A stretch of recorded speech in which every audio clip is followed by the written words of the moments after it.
sama lagu baru. Terus liriknya juga masih bisa satu line. Karena saya tuh sebenarnya pengen ceritain tentang kisah 3 orang, saya, Mas Anto, sama Nike gitu. Karena memang pertemuan dengan Nike itu adalah yang pertama dan terakhir untuk Mas Anto. Dan seperti habis itu saya menikah dengan Mas Anto. Tadinya saya ngerasa kok Tuhan gak adil ya gitu. Saya dapat suami tapi sahabat saya pergi. Jadi saya pengen banget di lagu itu nanti ada lirik tentang itu. Jadi ada lirik yang tapi bagaimana kini aku ada dia tapi gak ada kamu. Nah itu, tapi akhirnya ya saya harus melanjutkan hidup saya. Dan dengan pilihan yang tepat, pastinya pilihan Allah, tapi juga dia merestui gitu. Nah, lagu Duka Pasti Berlalu itu yang saya baca liriknya, ini kayaknya bisa satu line dan dimasap sama lagu baru. Begitu ceritanya. Seperti itu, Mas. Luar biasa sekali. Mungkin pertanyaan berikutnya ada di Riza, boleh dibacakan? Setelah ini aku akan membacakan pertanyaan dari Mbak Astri dari Media Indonesia. Dia di depan ya, berprestasi biasanya. Posisi menentukan prestasi. Betul, di depan. Oke, pertanyaannya ini akan ke Teh Meli, ke Mas Arfan dan juga Bu Acin. Ini mengenai penggunaan AI, karena mungkin pada saat awal mula AI masuk ke Indonesia atau booming di Indonesia, ini dianggap menjadi sebuah bisa menjadi ancaman juga untuk dunia musik gitu, karena orang bisa membuat suara musisi ya udah menggunakan AI aja gitu. Tapi akhirnya sekarang AI justru dimanfaatkan untuk akhirnya bisa menjadi sebuah kemajuan di musik Indonesia juga. Tanggapan awalnya nih dari pihak label, dari Mas Arfan dan juga Bu Acin dan juga Teh Meli, bagaimana nih? Mas Arfan dulu, silakan. Jadi sebenarnya kalau audio tadi mungkin sudah dijelaskan sama Mas Anto sama Mas juga. Nggak pakai AI ya? Nggak pakai AI. Jadi jujur aja saya agak gregetan waktu baca komen.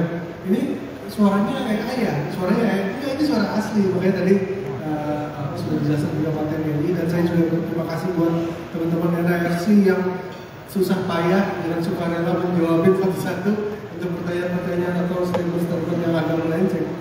Tapi seperti tadi Mas Teja bilang bahwa saya menantang Mas Teja bahwa itu benar. Jadi saya bilang, saya izin dulu ke Bu Acin, Bu, nanti saya kepengen video klipnya gimana caranya kita menghidupkan kembali nikah gitu. Dan di pikiran saya seharusnya bisa kita cari model yang badannya setipe, mungkin struktur rahangnya setipe, mukanya kita ganti.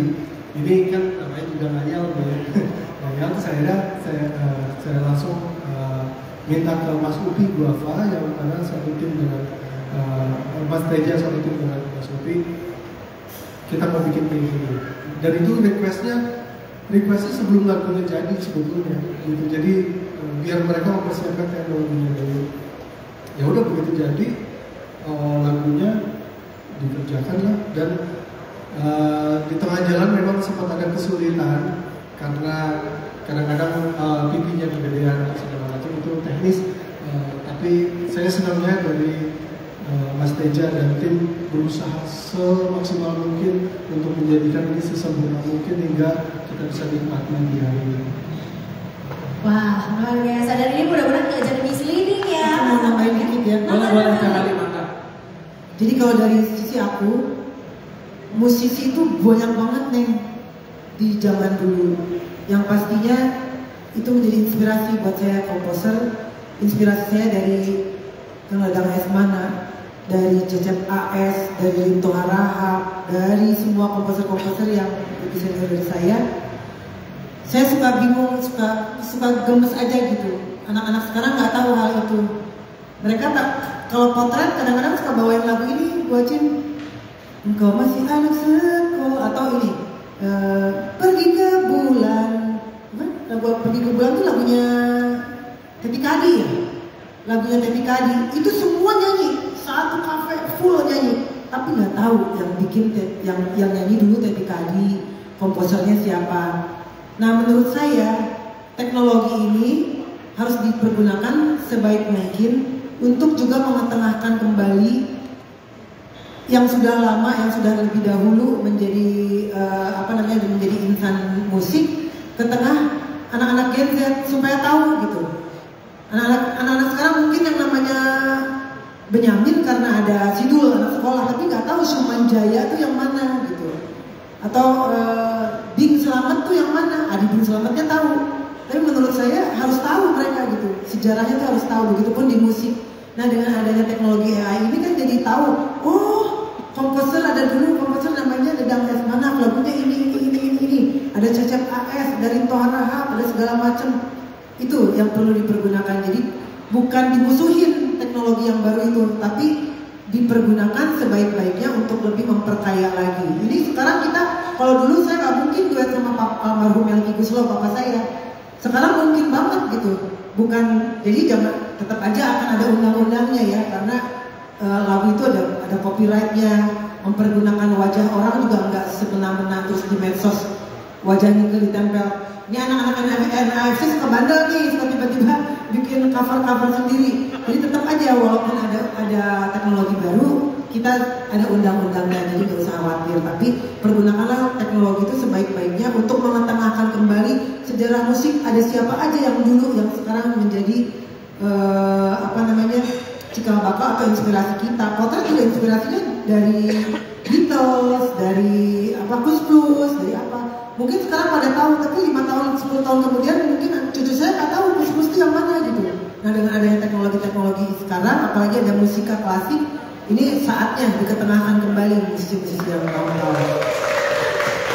Luar biasa sekali, mungkin itu tadi intinya yang namanya teknologi itu yang bagusnya dipakai, jeleknya jangan dibuang, intinya mah gitu ya, simpelnya mah begitu.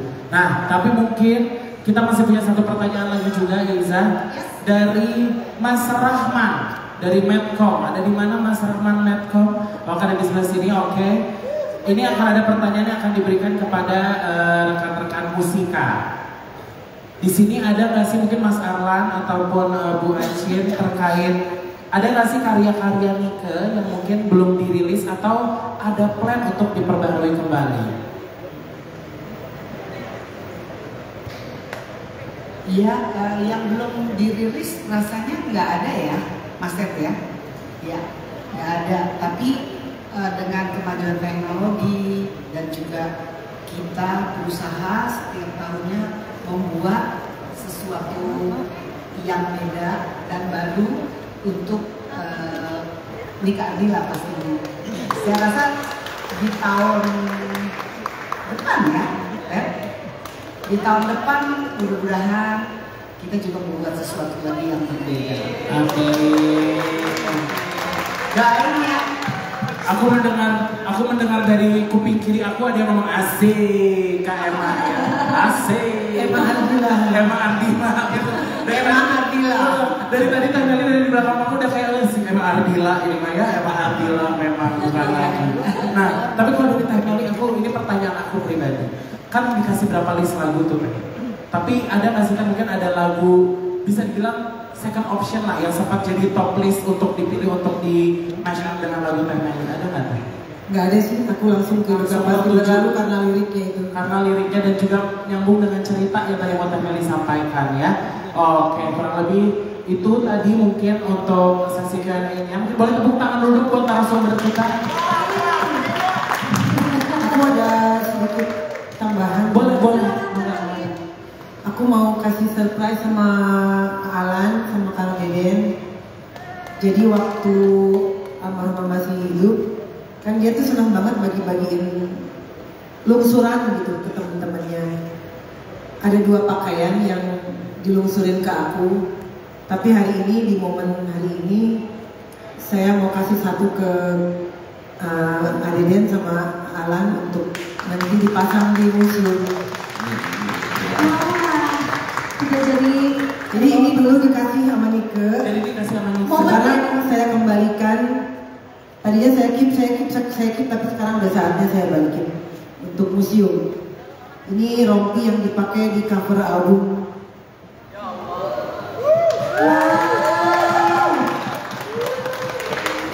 Ini bersih. Ini dua-duanya kakaknya Nike.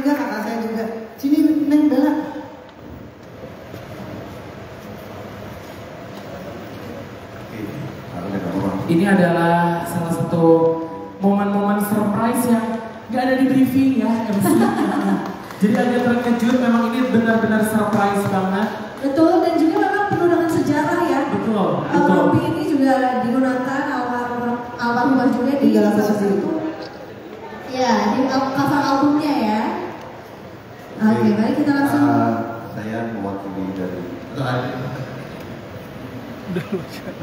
saya mewakili keluarga besar, khususnya keluarga inti dari Nikarina, dan saya kebetulan sama Bella sebagai pengurus museum. Saya mengucapkan banyak terima kasih Meli. Sekalipun ini mulai dikata ini dulu dibalikkan ke Meli, dan sekarang Meli ingin mempersembahkan pemberian Nike untuk kalian NFC. Kalian tolong rawat musik peninggalan Nike dan amalkan apa yang Nike pernah berikan kepada kalian secara tidak langsung. Jadi seperti sekarang ini, itu bukti dari apa yang diberikan oleh Nike terhadap kita.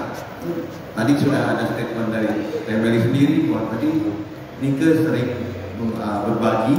Sekarang Meli memberikan kepada kalian, bukan kepada kami. Jangan salah, ini kepada kalian.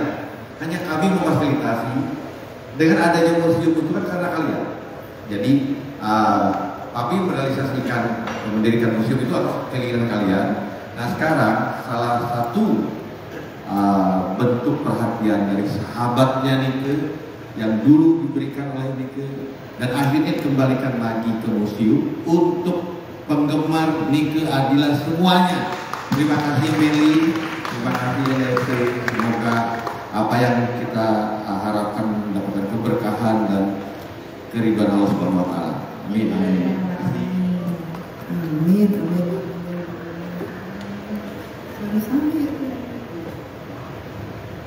Baik, terima kasih banyak. Terima kasih banyak.